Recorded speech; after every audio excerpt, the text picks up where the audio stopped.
After 21 years of living in Tucson, Arizona, Mark and I decided that it was probably time to retire in a place that was a little less fast-paced, and we chose North Carolina because of its beautiful area and climate, and we chose Acony Bell because we wanted to be in a tiny home community.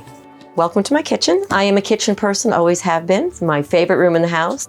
We came from a house that was a normal, average 1,600-foot square house. Plenty of room for anything and anybody. Going to 300 and a little bit of square feet was a challenge. So we just looked at it and said, you know what, we're just gonna have to pick the very best of what we have, what we really love. Kind of like, what is it, Marie Kondo says, if it doesn't bring you joy, then get rid of it. Well, if it didn't bring us joy, it didn't make the trip across country. Also, this was a vacation rental, so it was fully stocked. So we knew when we got here, we had something we could use. So we brought the most important things from home that we really liked.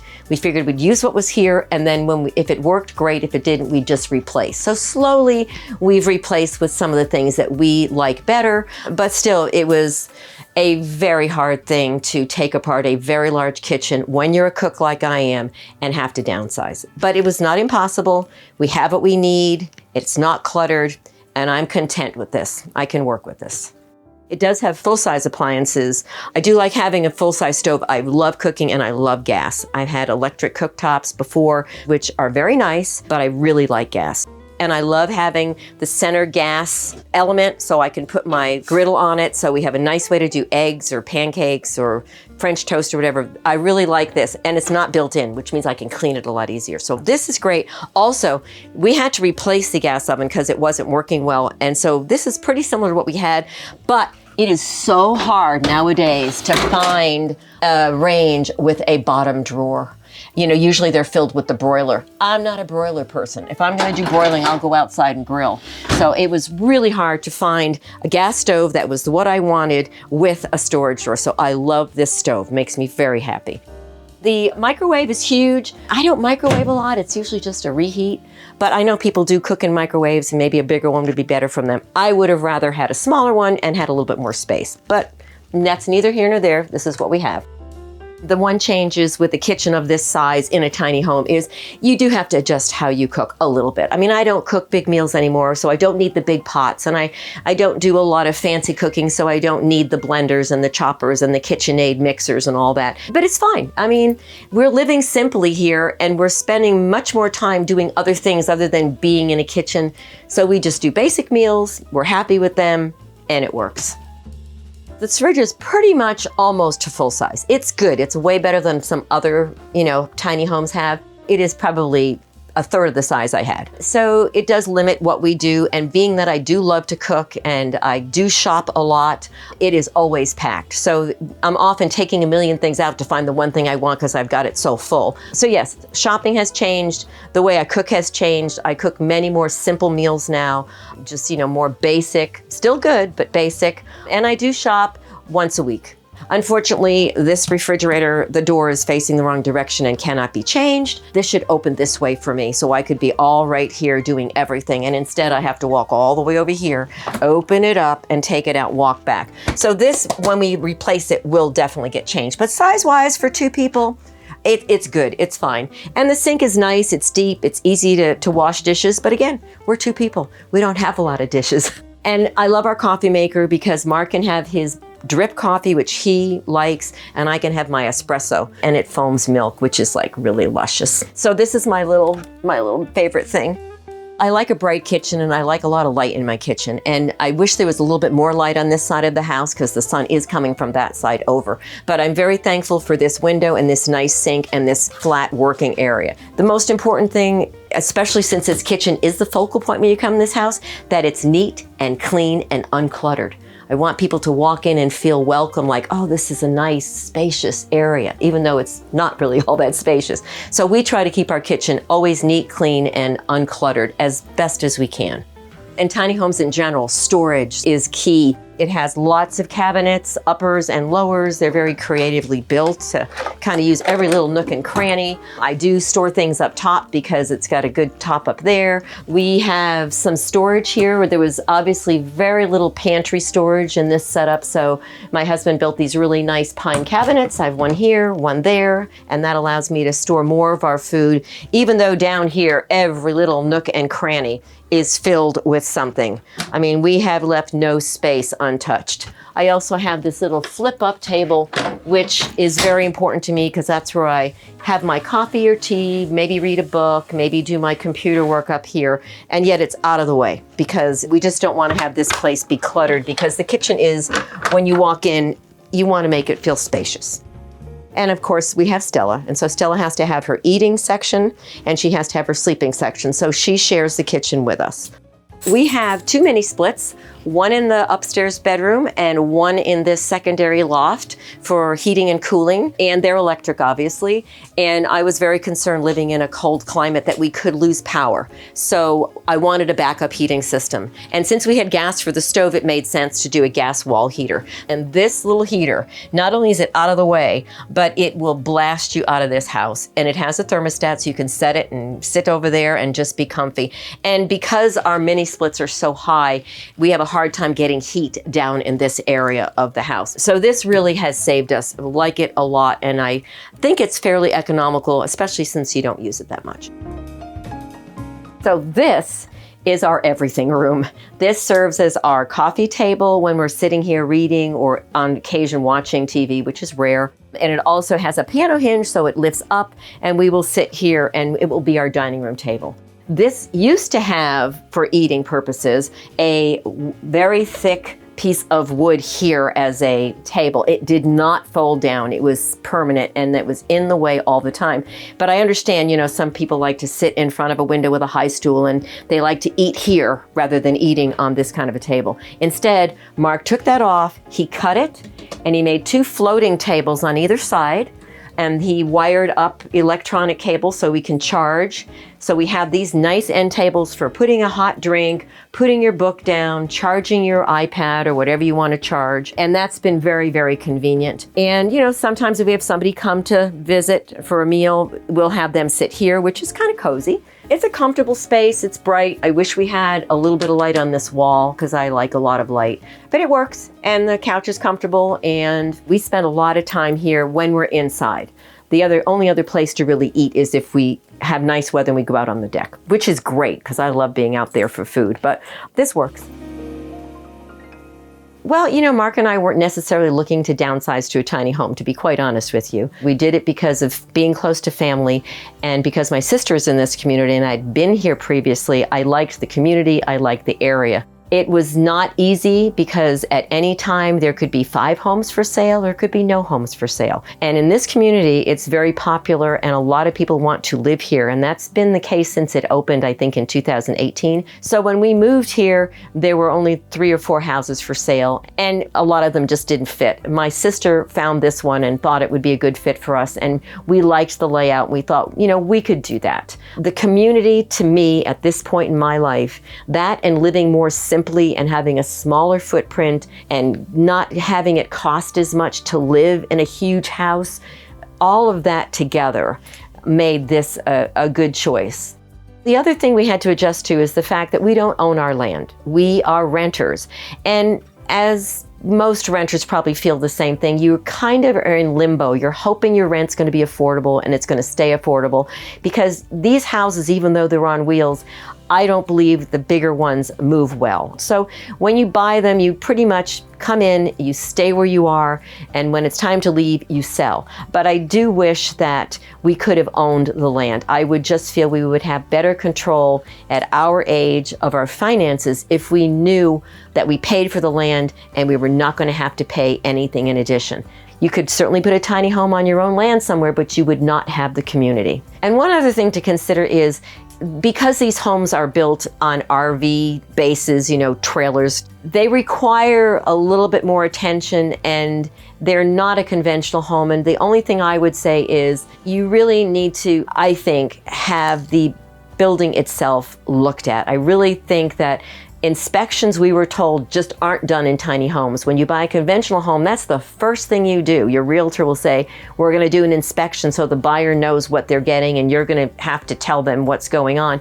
They don't seem to do that in tiny homes. And I think that given that a lot of these tiny homes are getting older, I would say ask for an inspection just so you know what you're getting into. Even though the house isn't going to cost you as much as a conventional home, which is great because now it's affordable for more people, they can cost a lot of money to fix, repair, upgrade, or whatever. So just keep that in mind. Just because they're tiny doesn't mean that you're going to spend, $50,000 and everything's going to be wonderful. They're raising in price because they're raising in popularity.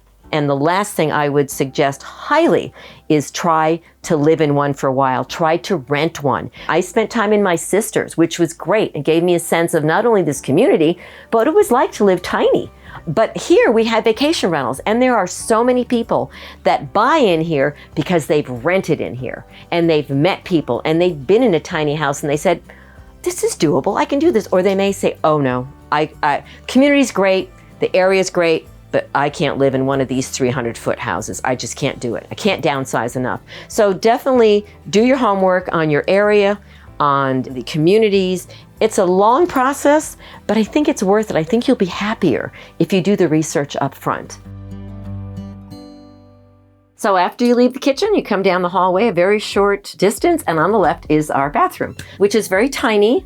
Every space is utilized. We have shelves to have our toiletries. We have a really nice long linen cabinet here, which we store a lot of things in. Every little nook and cranny is used. When we moved in, the little linen closet there wasn't well used, so Mark put extra shelves and we really maximized the space there. This we had to add in because there was no vanity. It had just open shelves, and I don't like to look at all the stuff inside. Tiny little sink. Underneath is the access to the on-demand water heater. That's kind of a challenge. Full-size toilet. And then over in this corner is a combination LG washer dryer. The washer works great, but it's very tiny. So you can only do small loads, and it really doesn't handle heavy towels, and it will never handle a blanket. So don't even think about that. But it does fine for normal small loads and especially light kind of things. I prefer to hang my clothes out on the line. And that's what I do. There's always a day once a week where the sun is out, and that's the day I do laundry. So because this is only a 3-sided bathroom, because the door is open, it does have a door that slides so you can get privacy. So on this side, we have the shower stall here, which is not huge, but it's big enough. It's probably, 3 feet by 3 feet. The siding is really nice because it's not white and it's not shiny and it doesn't show soap scum, which always seems to be in every shower I've ever had in any house. And I like the floor. The pebbles are interesting, the river rock pebbles, and it makes this a very non-slip surface. So this is a very functional shower, and I prefer not to have those glass doors because they're a pain to clean. So it just has this little, cloth enclosure, and that works just fine. It's not very spacious, but it is functional. This is what they call the downstairs bedroom. From these steps over to that wall, we are on top of the gooseneck, which is the metal portion of the trailer. That is what you would put into the back of a truck to haul this around. But it's a pretty clever way to get another 10 or 12 feet on this tiny home by building on the gooseneck and then closing the gooseneck in. So it's kind of interesting. I didn't realize what a gooseneck was until we got here. So this bedroom accommodates a queen-size bed, which has a little bit of extra room to walk around to make it, which is really nice because it's hard to make beds against the wall in a cramped spot. So the bed can be moved a little bit. We had enough room to put another little nightstand, which again has more storage. So important. And it does have a TV, so if you're apt to be the kind of person that likes to sit in bed at night and watch TV, it's there. It is very popular. Almost everyone likes at least one downstairs bedroom in tiny homes, even if they're really tiny, because not everyone can handle a loft. My husband is 6'1", so climbing up in a loft where I like to sleep is not really all that comfortable. So this is his room, which works really well, and he's willing to share the closet with me because I have far more to put in a closet than he does. So we have all of our hanging clothes, and then we have a very large bureau, which is great. So we have a lot of storage there. Again, storage is the most important thing. Trying to find a way to put things so they're out of the way. We also use underneath the bed, we have storage containers. So we'll have our summer clothes under the bed while the winter clothes are out and vice versa. When you move to a tiny home, you really have to look at your clothing. You can't take everything you have currently if you're coming from a big house. So you take what you think you're going to need and the best of what you have and the things that you're really attached to that you just love, but you definitely have to downsize. And my husband is lucky that he has any spot in here at all because I tend to take over every closet. It's just part of living tiny. You just keep what you really need. These stairs, although, maybe for some people having a downstairs bedroom with stairs isn't ideal, the stairs are really helpful because if we didn't have those, we would lose even more storage space. Those were open stairs, and Mark was able to close them off by building platforms on every single layer. And underneath them, we now have storage bins. And again, storage is everything.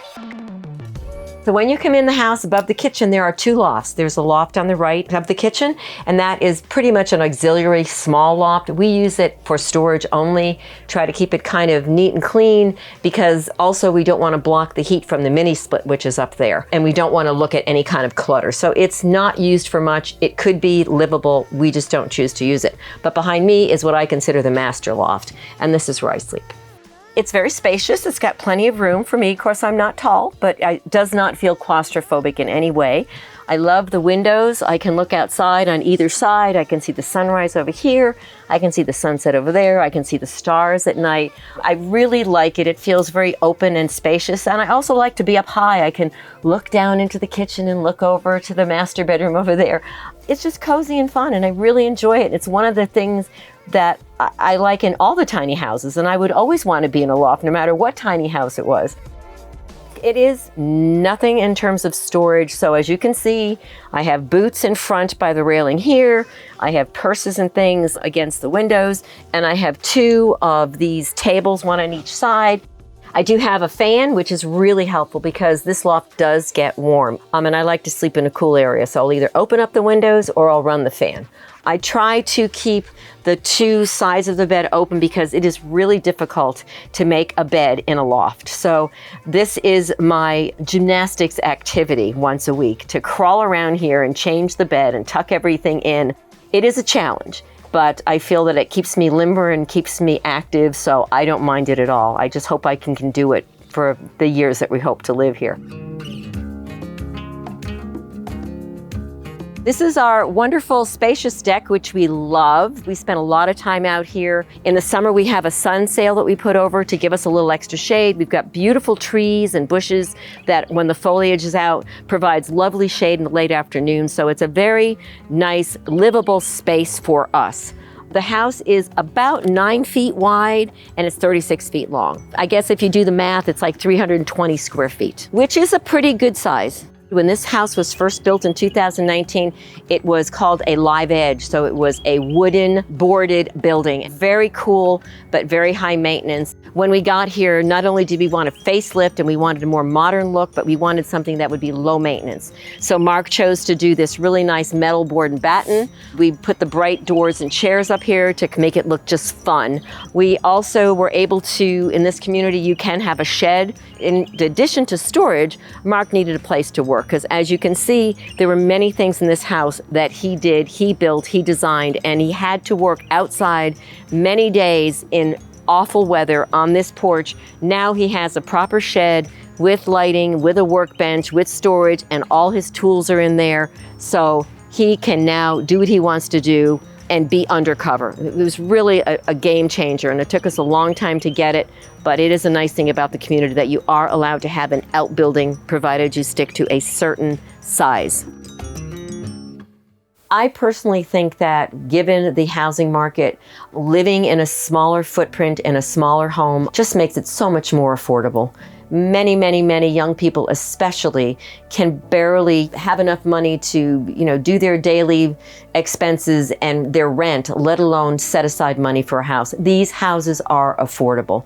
You just have to be vigilant to make sure that you pick the right tiny home, make sure you know what you're getting into. But I do think that this is the way we're going to need to go. We have limited land, limited resources, and I really think that tiny homes, I hope, are here to stay.